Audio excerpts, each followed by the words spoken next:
Stan Lynch, welcome to noise11.com, and we have some pretty exciting new music to talk about, the Speaker Wars. And when I first heard this, I had to talk to you, Stan, because this just sounded like 50 years of what you've been working on has all come together in the studio in one go.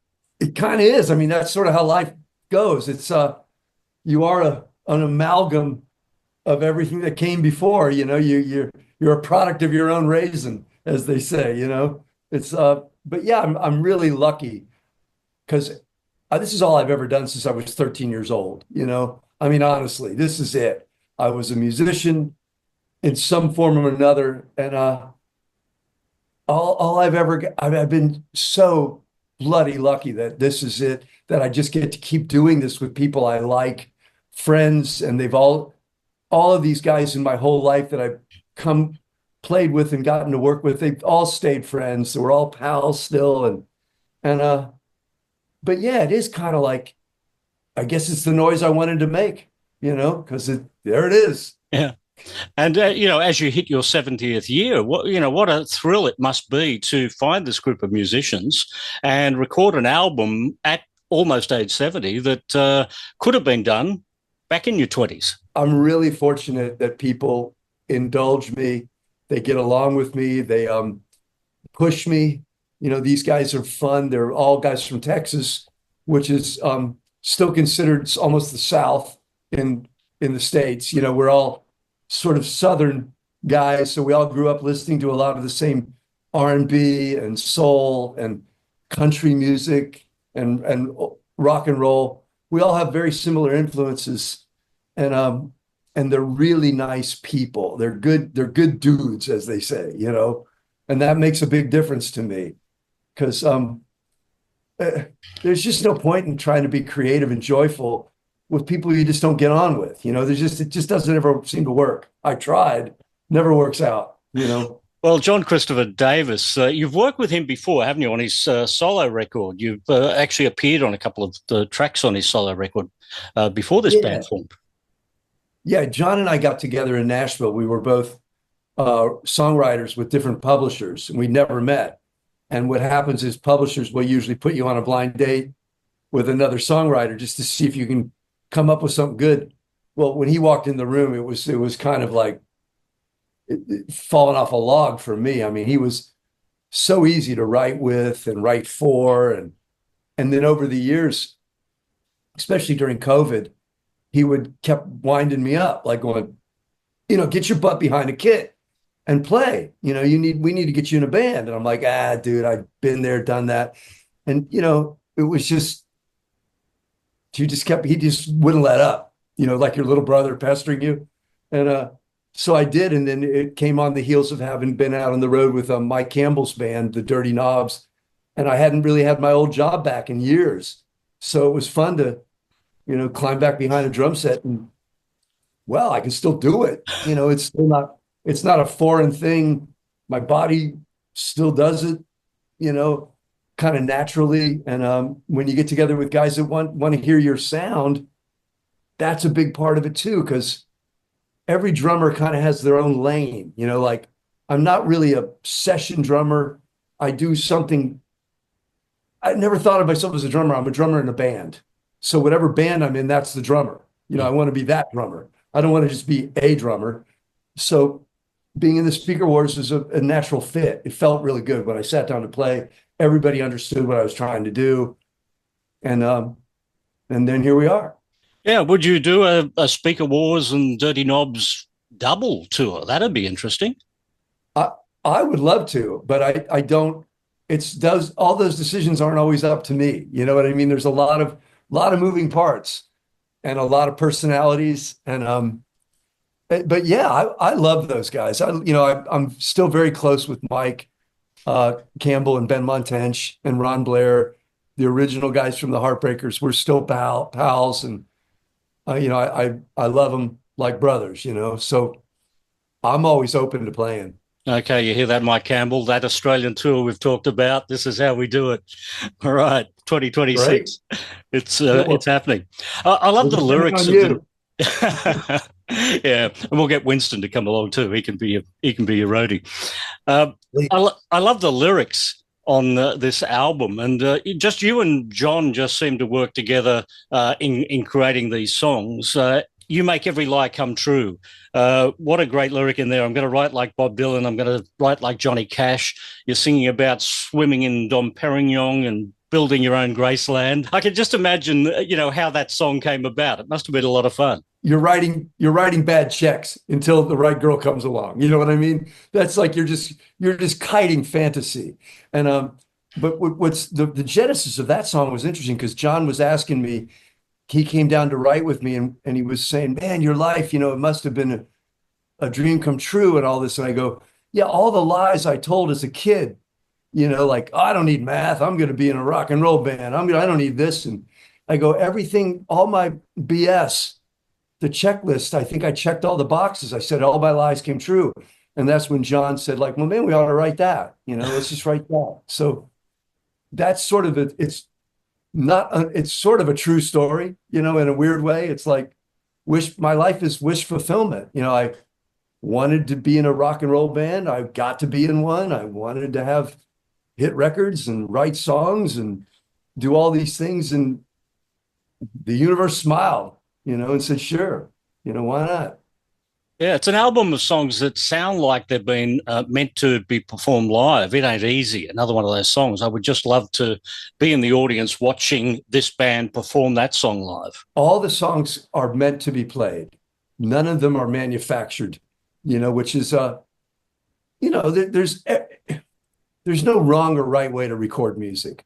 But the most fun I've ever had is when you get guys in the room and they call it playing off the floor, where you just count four and you see what happens. You just hope for the best. And happy accidents are great. They're really a wonderful thing in rock and roll if you allow them to be. A lot of people have control issues or more OCD about music. And I've gotten to the point now where I'm pretty cool either way. If somebody's got a hot hand and they're playing well, play on, brother, man. I might have thought it was going to be this long, but now it goes this long. Good for you, So it's nice to be with a group of guys that can think on their feet, and they can work without a net. And they're not afraid to crash and burn. My kind of guys. Have you had the chance to perform live with this band yet? Once. We've actually went out and played once. And when we finished the record, we went and rehearsed. And for a couple good weeks, just to make sure we kind of knew what we all do live. We never, because they're actually, the guys in the Speaker Wars have performed as a band without me, that not with this material, but I essentially came in and was adopted by them with these songs and said, can we make this noise? And we went out and played and it was a gas. I mean, it was so easy with these guys. They're just funny. They got old leather on them. They're just, nothing throws them. They're not show busy. It's not a play. It's not like we're putting on a play. We're just going out and playing rock and roll music. And if somebody steps on their guitar chord, that just becomes part of the show. It's like, it's really, it's a pretty organic group of cats.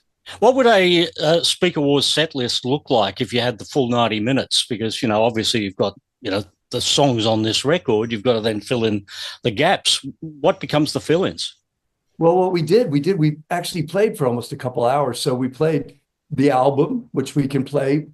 And then we played a couple old Heartbreaker songs that the guys all knew. And we did a really nice job with those. And then I've got other songs with other artists that I've written that people have probably heard, like you just don't know.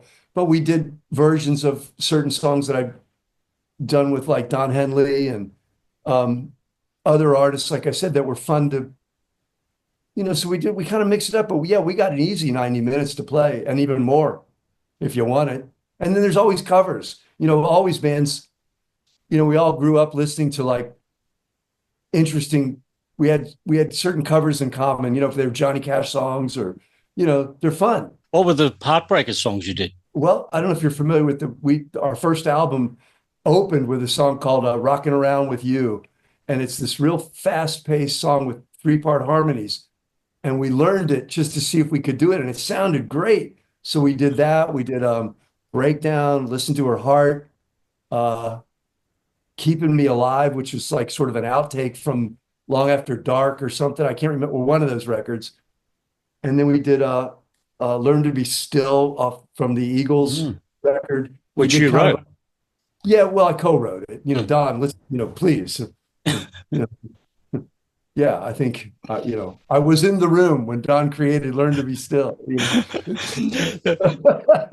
The Um, royalty check comes in with your name on it still. So well, there's that. All of that's a blessing, it's a good but earner. hey, and it's a good song, and we do it more as almost a country song, like a little more upbeat, and it's kind of cool. It's like, and there's just a lot of different songs to pull from. That's not a, and we got a whole bucket load that we've got ready to go. I really hope we get to make another record. I hope we get to tour because it's ongoing. And Jon and I are writing pretty much at least once a month. We seem to get together and serve and volley. We bat it around. Jon's a Texan. Don Henley was a Texan. You would do pretty good work when you work with Texans. We get along fine. I guess we have the food in common. We have the weather doesn't scare us. That Don Henley album, The End of the Innocence, you were very hands-on with that record, weren't you? I was invited by Danny Korchmar and Don to I I hadn't really done a lot of writing with that caliber of artist yet. I'd had some cuts with other people, and they invited me in, and I got to serve a really lovely apprenticeship, essentially. I got to audit the process of how those guys make and record records, which is invaluable because everybody does it differently. And Don is extremely methodical and deliberate and disciplined. He's not wild. He's very focused and very does everything with a purpose. And that was not like me at all when I met him. I was way out of left field. And he tolerated me for many months and taught me his process, which was once again invaluable. Like you have to be invited into those kind of rooms. And so it started as we had a friendship. We were just buds. And he said, well, hey man, come on in and, throw your hat in the ring and see what you got. So I've been very fortunate that he's taken me on as a kind of a big brother and said, let's get working. That final show you did with Tom Petty and the Heartbreakers at Neil Young's Bridge School benefit concert that day on October 2nd, did you know that was going to be your last show that day? No, I don't think I did. I think I was prepared for it to be though by then. You know what I mean? I was ready. We were all ready to be without. I was ready to be without them. They were ready to be without me. It was like the divorce wasn't final yet, but it was coming. You know what I mean? The separation was already on. It was almost like the set list was put together as a resignation letter. Time to move on, running down a dream, free falling, I'm out. It was great. Look, my tenure with the Heartbreakers was great. I got to do 20 years of it was glorious. Like it was just hysterical to be a young man, be in a band that was struggling, become successful. I got the full arc, of a rock and roll band. And then I would have been absolutely the wrong guy to have done the last 20 years with that band. I was the wrong guy for so many reasons. I had other things in mind. I wanted to learn other crafts. They were looking for a more of a metronomic type approach to drumming, which forget it. I'm a loose cannon, always will be. It's either part of my charm or you love it or hate it. I get it. Yeah. Well, I mean, the timing was perfect, wasn't it? Because it wasn't that long after that you started working on Hell Freezes Over with Eagles. How did that come about? Once again, through the kindness of my big brother Don, I was I literally, I think I almost just hung up the phone with the guys, and I think about a day or two later, I got a call that's Don said, what are you doing? And I was like, oh, kind of beady, beady, beady, I don't know what I'm doing. I was probably just trying to figure out what my life was going to look like. And he said, well, get your butt on a plane, bring your studio out, and let's get writing. He goes, I'm putting my old band back together, and throw your hat in the ring, see what you got. And he kicked the door open for me and said, good luck, you're welcome. And I don't know, there is no thank you big enough for that. There really isn't. And it came at a great time in my life where I really wanted to learn new things and grow. I was ready to put the drums down. I really was. I was like, I think I made my statement. So, what was it like then coming back for the Rock and Roll Hall of Fame induction and being back in the room with the old guys? It was the yin and yang of all of it. It was it was lovely to put a bow on it for me. It put a bow on my career. Like it was like it gift wrapped it and said, everything you did with this band is valid. It's a good group. You guys should, you're welcome to the show. And it also put a bow on it by letting me know that I'm definitely not the right guy to be in this band right now, because I could already feel like, oh man, I'm having too much fun. They had a whole different kind of discipline to making music then that was alien to me. But hey, look, it was lovely to get to see them. And it was one of the last times I got to talk to Tom and Howie, which is obviously very profound for me.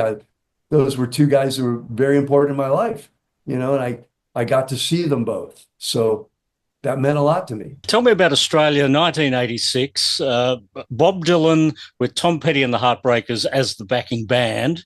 And when I look at the set list, this is like this incredible set list that I wish Bob would do these songs in that order again.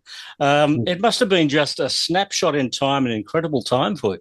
For a while there, we were the band for all of these. The set list was unbelievable. You look down at the set list and go, if you don't know these songs, I don't know what rock you've been living under. You know what I mean? So what it was like to play with Bob, he was the most fearless, just a brilliant musician and a fearless frontman. He would do anything. And you really didn't know what version of the song you were going to play every night. It was very little rehearsal. It was all on the fly.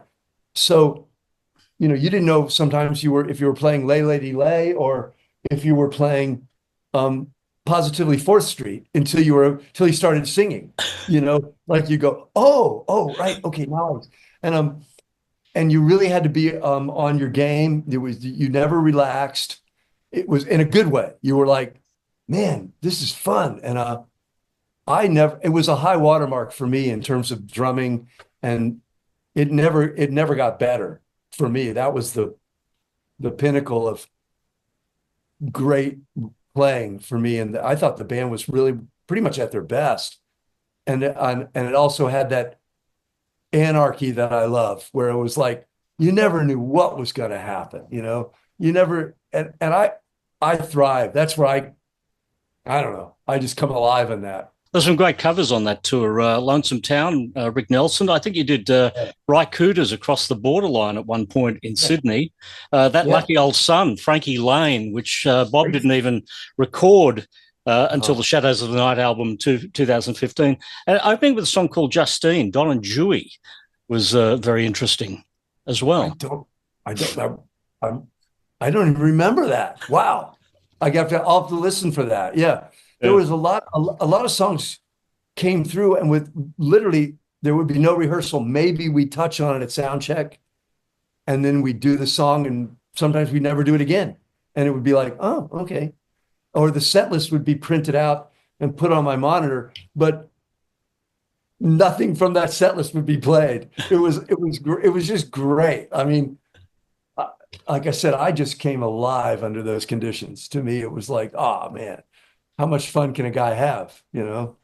There was a song in Sydney, Uranium Rock, or it might have been called Rock 'em Dead, a Warren Smith cover. Now, did you record a studio version of that with Bob at some point that hasn't been released? I don't think so. I think the only song now Ben might have, because Ben did a lot of recording with Bob.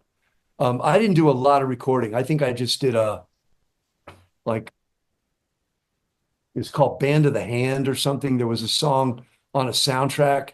I didn't do a lot of studio work with Bob, but we did a lot of those concerts were recorded, a lot were bootlegged.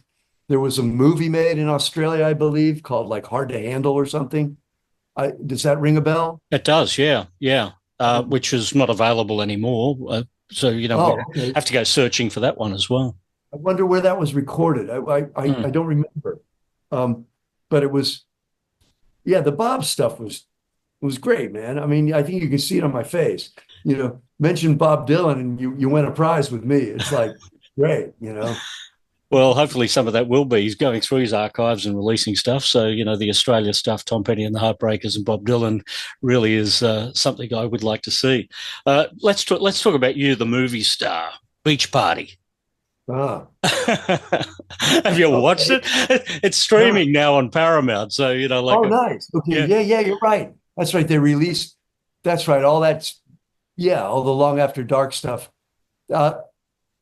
I have very little memory of it, but I remember that Cameron Crowe was wonderful. He was delightful. He was like so much a part of the joy of all of that. And my memory of that era is that we were still very good friends.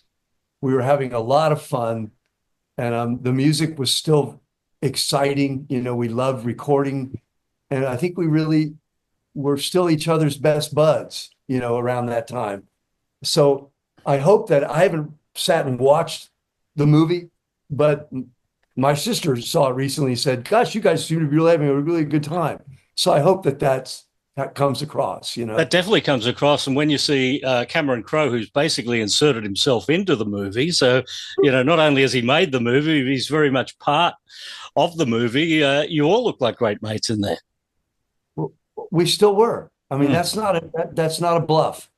Yeah, we were all still living in each other's underpants pretty good still then, we were still on the rise, we had a lot we were still proving a lot to each other, and we were currying each other's favor. We were trying to knock each other out. My job was to like almost sort of like, you guys didn't see that coming. This will be great. You'll love this. And we were still very best of pals then. And that's how I choose to sort of remember historically the band.